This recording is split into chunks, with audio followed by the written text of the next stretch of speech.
How many people actually believe in the idea that the way you think has some effect on your life? So how many people actually woke up this morning and consciously created a future? You know, the biggest reason why people don't do it is because you don't really believe it's true. You see, if you knew on a gut level that it was absolutely true, would you ever miss a day? And would you ever let any thought slip by your awareness that you didn't want to experience? So your brain, according to neuroscience, is organized to reflect everything you know in your life. Your brain is a record of your environment. It's a record, an artifact of your past. So if you believe this, then does your environment control your thinking, or does your thinking control your environment?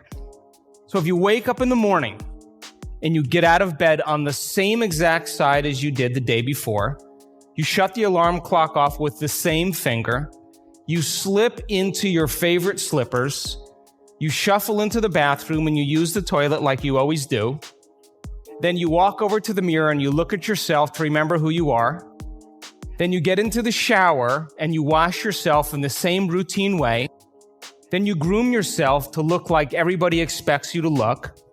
Then you go downstairs and you drink coffee out of your favorite mug. Then you drive to work the same way as you did the day before. You see the same people that push the same emotional buttons. You do the exact thing that you know how to do and you memorize and can do so well that you're an expert at. Then you hurry up and rush home so you can hurry up and check your emails, so you could hurry up and go to bed, so you could hurry up and do it all over again. Now, here's my question. Did your brain change at all that day? We could say that you were thinking the same thoughts, performing the same actions that create the same experiences that produce the same emotions, but secretly expecting something to change in your life. So then, as the environment turns on different circuits in your brain, you begin to think equal to your environment. As you see the same people and go to the same places and do the same things at the same time, it's the external environment that's turning on different circuits in your brain, causing you to think equal to everything that you know. And as long as you think equal to everything that's familiar and known to you, what do you keep creating more of? Same life. Now, the quantum law is still applying to you. You're just thinking equal to everything that you know, and you keep creating more of the same. To change, to truly change, is to think greater than your environment. And every great person in history knew this. Whether it was William Wallace or Mahatma Gandhi or Martin Luther King or Queen Elizabeth I or Joan of Arc, they all had a vision. They all had an idea. Couldn't see it, couldn't smell it, couldn't taste it, couldn't feel it. But it was alive in their mind. It was so alive in their mind that they began to live as if that reality was actually happening now. So can you believe in a future that you can't see or experience with your senses yet, but you've thought about enough times in your mind that your brain is literally changed to look like the event has already happened? Neuroscience says it's absolutely possible. Now, your personality creates your personal reality. That's it. It's that simple. And your personality is made up of how you think, how you act, and how you feel.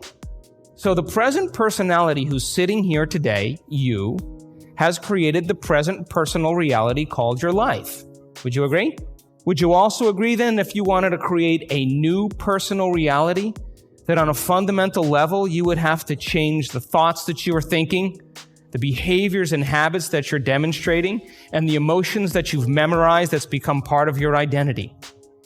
And most people try to create a new personal reality as the same personality, and it never works. We have to become somebody else. So then, as you keep thinking the same thoughts, performing the same actions, and living by the same experiences that produce the same emotions, there's a principle in neuroscience that says nerve cells that fire together wire together. And if you keep repeating the same states of mind and body over and over again, your brain begins to fire in the same sequences, in the same patterns and same combinations. And whenever you make your brain work in a certain way, that's called mind. Mind is the brain in action. So as you remind yourself every day who you think you are, you're causing your brain to fire in the exact same ways. And as they fire and wire in the same patterns over time, the brain moves into a very finite signature, and that's called your personality. Now, that box in your brain isn't literally a box, but it's the most commonly wired, neurologically fired programs that run redundantly because we keep doing the same things over and over again. To change your mind, then, is to make the brain work in new sequences and new patterns and new combinations, to begin to make the brain work differently. And the one ingredient that allows us to do that is knowledge or information. Because every time you learn something new, you make a new connection in your brain. That's what learning is. Learning is forging new connections. Remembering is maintaining or sustaining those connections. So now, every time you have a thought, you make a chemical.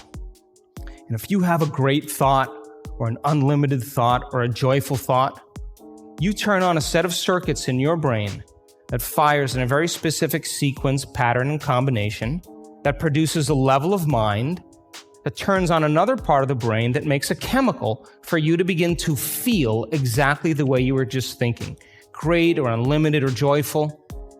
Now, if you have a negative thought or an unhappy thought or a self-depreciating thought, you turn on a different set of circuits and a different combination, a different sequence, and a different pattern that produces a different level of mind. And the brain then begins to make a different batch of chemicals that signals the body for you to begin to feel exactly the way you were just thinking, negative or unhappy or unworthy. So the moment you begin to feel the way you think, because the brain is in constant communication with your body, you begin to think the way you feel, which makes more chemicals for you to feel the way you think. And then you think the way you feel, and then you feel the way you think, and then you think the way you feel. And some people do this for 20 or 30 or 40 years. Now, the redundancy of that cycle over time creates what I call a state of being. And a state of being is when your mind and body are working together, or your thoughts and feelings are aligned to a concept. So thoughts are the language of the brain, and feelings are the language of the body. And as people get caught in this cycle of thinking and feeling and feeling and thinking, over time, they condition their body to memorize that emotion as well as the conscious mind.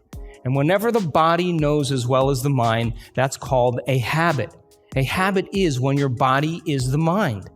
Now, 95% of who you are by the time you're 35 years old is a set of memorized behaviors, set of emotional reactions, beliefs, perceptions, attitudes that run just like a computer program.